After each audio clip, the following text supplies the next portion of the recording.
और दोस्तों, target with PS Parihar channel में आपका स्वागत है। बहुत बड़ी ब्रेकिंग न्यूज है उन विद्यार्थियों के लिए जो विद्यार्थी टीजीटी एग्जाम डेट का इंतजार कर रहे थे, जो विद्यार्थी टीजीटी पीजीटी नई भर्ती का इंतजार कर रहे थे और जो भर्ती टीईटी नोटिफिकेशन का इंतजार कर रहे थे। जैसा कि मैंने सुबह की वीडियो में, कल के वीडियो में, लगातार जितने भी वीडियोज बना रहा हूं आजकल सभी वीडियोज में आप लोगों को जानकारी मैं दे रहा था कि टीजीटी पीजीटी एग्जाम डेट घोषित नहीं की जा रही है और युवा मंच की तरफ से यह ऐलान किया गया है कि 29 जुलाई को प्रयागराज में एक ऐतिहासिक धरना होने वाला है। इसको लेकर के पूरी प्लानिंग हो रही थी। इसी बीच में आनन फानन में शिक्षा सेवा चयन आयोग में आज एक बड़ी मीटिंग हुई और 3-4 दिन से देख भी रहे थे कि सोशल मीडिया के साथ साथ में जो बड़े समाचार पत्र हैं सभी में इस तरीके की जानकारी दी जा रही थी कि शिक्षा सेवा चयन आयोग कोई भी काम नहीं कर रहा है, ये आयोग किसी काम का नहीं है और भारत में शायद ये पहला ऐसा आयोग था जिसने एग्जाम डेट घोषित करके ना तो एडमिट कार्ड जारी किया और ना ही परीक्षा को स्थगित किया। फाइनली गुड न्यूज आ गई है। आज शिक्षा सेवा चयन आयोग की मीटिंग समाप्त हो गई है। शिक्षा सेवा चयन आयोग ने टीईटी को लेकर के जानकारी दी है, टीजीटी पीजीटी नई भर्ती को लेकर के जानकारी दी है और टीजीटी एग्जाम डेट को लेकर के भी जानकारी दी है। तो अब आप लोग बताइए कि जो 29 जुलाई को जो धरना प्रदर्शन करना है प्रयागराज में, वो धरना प्रदर्शन किया जाए या ना किया जाए। चलिए पहले मैं आप लोगों को नोटिस दिखा देता हूं, लेकिन आप लोग पहले वीडियो को आप लोग शेयर कर दें, वीडियो को आप लोग लाइक कर दें। और ये देखिए नोटिस 24 तारीख की, अभी ये आप लोगों को कहीं नहीं मिलेगी, ये केवल कॉन्फिडेंशियल है। थोड़ी देर में आपको वेबसाइट पर ये नोटिस मिल जाएगी, थोड़ी देर में आप लोगों को शिक्षा सेवा चयन आयोग के ट्विटर हैंडल पर भी मिल जाएगी। ये देख लीजिए आप लोग, एग्जाम डेट को लेकर के साफ साफ जानकारी दे दी गई है। आयोग की बैठक दिनांक 24 जुलाई को निर्णय लिया गया है। लिखा एक सप्ताह में विज्ञापन संख्या 1/2022 प्रशिक्षित स्नातक टीजीटी की परीक्षा की तारीख घोषित कर दी जाएगी। असिस्टेंट प्रोफेसर भर्ती के बारे में भी जानकारी दी गई है परिणाम को लेकर के कि विज्ञापन संख्या 51 सहायक आचार्य का मूल्यांकन संबंधी कार्य दिनांक 28 जुलाई 2025 से आयोग द्वारा प्रारंभ किया जाएगा।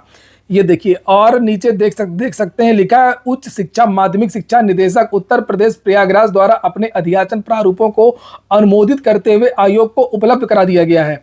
अध्याचन के प्रारूप को, अध्याचन नहीं है, गौर से सुनिएगा, तथा आयोग एवं संबंधित विभाग तथा एनआईसी के मध्य ई अध्याचन प्रारूप को अंतिम रूप देने के लिए 25 जुलाई को 11 बजे एक बैठक अध्यक्ष महोदया की अध्यक्षता में आहूत की गई है। ये नई भर्ती को लेकर के यहाँ पर जानकारी दी गई है, जो प्रारूप वहां पर उपलब्ध कराया गया है, किस तरीके से क्या चीजें होंगी। टीईटी को लेकर के भी जानकारी दी गई है। हालांकि टीईटी के बारे में मैंने पहले आपको बताया था कि इस साल के अंत में टीईटी का नोटिफिकेशन जारी हो जाएगा, तो उसको लेकर के भी यहाँ पर जानकारी दी गई है कि आयोग द्वारा सर्वसम्मति से शिक्षक पात्रता परीक्षा टीईटी की प्रक्रिया शीघ्र प्रारंभ करने का निर्णय लिया गया है। और नीचे नोटिस में लिखा है, डॉक्टर शिवजी मालवीय उप सचिव। अभी तक के इतिहास में ये पहली बार ऐसा होने जा रहा है कि शिक्षा सेवा चयन आयोग ने आने वाली चीजों को लेकर के ऑफिशियल जानकारी दी है। शिक्षा सेवा चयन आयोग ने अपनी मीटिंग के बारे में इस तरीके से विस्तृत जानकारी दी है कि आने वाले समय में क्या क्या होगा। ये केवल जो छात्रों ने जो बड़ा आंदोलन किया था शिक्षा सेवा चयन आयोग में, उसके बाद में पत्थर गिर जाए घर में, और उसके बाद में ये जो ऐलान किया गया था युवा मंच की तरफ से कि 29 जुलाई को, अगर 29 जुलाई तक चीजें स्पष्ट नहीं होती हैं तो प्रयागराज में एक ऐतिहासिक महाधरना होगा।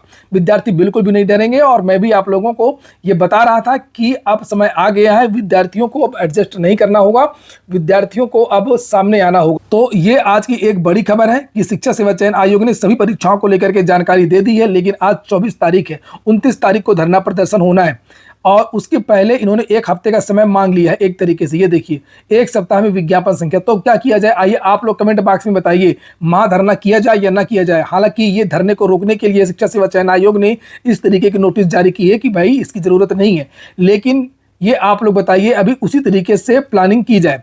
और बाद में ये मूल्यांकन वगैरह के बारे में जानकारी दी गई है और यहाँ पर देख सकते हैं मूल्यांकन वगैरह कुछ नहीं हो रहा। मूल्यांकन 28 जुलाई से शुरू होगा। अभी मैंने बताया था आप लोगों को पिछले वीडियो में, जब विद्यार्थी कह रहे थे कि असिस्टेंट प्रोफेसर भर्ती के रिजल्ट बनकर के तैयार है, मैंने कहा था आप लोगों से कि अभी तक इन्होंने आपत्तियां क्लियर नहीं की है। जो प्रश्नों में आपत्तियां विद्यार्थियों ने दर्ज कराई थी, जो इसने आंसर की जारी की थी, अभी वो आपत्तियों का काम पूरा कंप्लीट नहीं हो पाया है। हालांकि ठीक है, उसके बारे में इन्होंने बता तो दिया, कम से कम काम चल रहा है, मामला रखा नहीं है।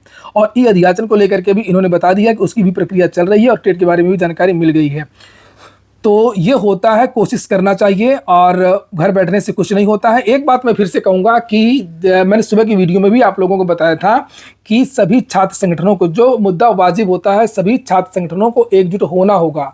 बिहार का ही उदाहरण नहीं है, कोचिंग संस्थानों के बारे में भी मैंने बताया था कि प्रयागराज की ज्यादातर कोचिंग संस्थानें केवल पैसा कमाती हैं और छात्रों के लिए कुछ भी नहीं करती हैं। आप दिल्ली में जाकर के देखिए, एसएससी के धरना प्रदर्शन, बिहार छोड़ दीजिए, जब एसएससी में कोई दिक्कत आती है आंसर की को लेकर के पेपर लीक को लेकर के, किसी भी विसंगत को लेकर के, नॉर्मलाइजेशन वगैरह को लेकर के, तो कौन ट्विटर अभियान, कौन आंदोलन करता है? वहाँ के कोचिंग संस्थान बड़े बड़े, आप सभी जानते हैं, वही लोग आह्वान करते हैं। वहाँ पे कोई छात्र संगठन है क्या?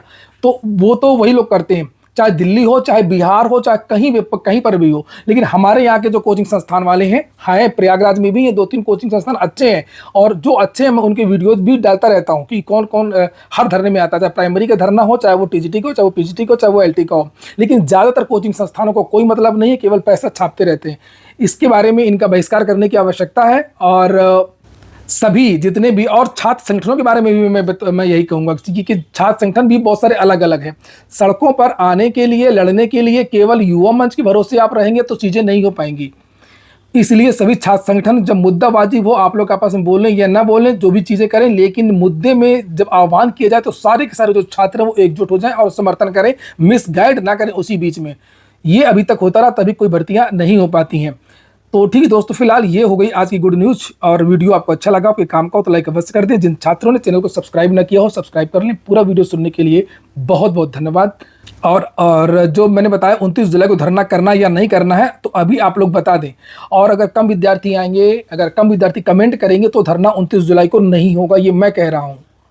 ठीक है, ये मैं पिछली बार की तरह नहीं, जो अभी पत्थर गिरजाघर में धरना प्रदर्शन हुआ था तो बहुत कम विद्यार्थी आए थे, लेकिन उसी दिन एलटी का विज्ञापन जारी हुआ था। ये भी याद रखना। लोग कहते हैं शिक्षा सेवा चयन आयोग में धरना प्रदर्शन की भीड़ ज़्यादा होती है, ये है वो है। भीड़ ज़्यादा होती वाली बात नहीं है, बात शासन तक पहुँचती है और शासन से वहाँ पर सीधे यहाँ पर आदेश होता है। तो इस बात को हमेशा ध्यान रखिएगा। और अगर ऐसा लगेगा कि विद्यार्थियों की संख्या ज़्यादा रहेगी 29 जुलाई को, तब तो ये धरना प्रदर्शन होगा। नहीं तो केवल 2-4 लोग जाकर के वहाँ पर अपनी बात खराब करें या लाठी खाएं तो कोई मतलब नहीं है। ठीक है, तो इस बात को आप लोग याद रखें कि 29 जुलाई को धरना प्रदर्शन तभी होगा जब ज़्यादा से ज़्यादा विद्यार्थी कमेंट करेंगे या ज़्यादा से ज़्यादा विद्यार्थियों की आने की संभावना होगी। और बाकी कुछ लोग ही ठेका नहीं ले रखे हैं, कुछ लोग ही नहीं करेंगे, थक जाएंगे। कितना करेगा भाई, कोई कितना करेगा? तो ये कोई बात नहीं होती है। तो सारे जो कोचिंग संस्थान वाले हैं वो भी आगे आए, जितने भी छात्र संगठन है वो आगे आए, और आए ना आए लेकिन छात्र ही अगर आ जाएंगे तब भी काम हो जाएगा। तो जो भी प्रयागराज के दूर के विद्यार्थियों को आने की आवश्यकता नहीं है, आना चाहते हैं वो आ सकते हैं, लेकिन प्रयागराज में ही लाखों विद्यार्थी रहते हैं। टीजीटी पीजीटी में तो 13 लाख विद्यार्थी, आप सभी को पता है, 13 लाख से ज़्यादा विद्यार्थियों ने आवेदन किया है। और अगर 13 लाख में अगर 1000 विद्यार्थी भी आ जाते हैं, 1500 विद्यार्थी भी आ जाते हैं, 2000 के आसपास भी आ जाते हैं, तब भी आपकी जो आवाज़ है वो ऊपर तक पहुंच सकती है। और कुछ करना थोड़ी है, शांतिपूर्वक तरीके से, संवैधानिक तरीके से अपनी बात रखनी है, और अपनी बात रखने का सबको अधिकार होता है। फॉर्म लिया शिक्षा सेवा चयन आयोग ने, गलती शिक्षा सेवा चयन आयोग की, विद्यार्थियों की गलती कहीं पर भी नहीं है। ये बात पूरे उत्तर प्रदेश को मालूम हो चुकी है कि गलती उत्तर प्रदेश में किसकी है। तो ये हो गया आज का वीडियो। आपको अच्छा लगा हो, कि काम का हो तो लाइक अवश्य कर दें। जिन छात्रों ने चैनल को सब्सक्राइब न किया हो, सब्सक्राइब कर लें। पूरा वीडियो सुनने के लिए बहुत बहुत धन्यवाद। शुभ रात्रि।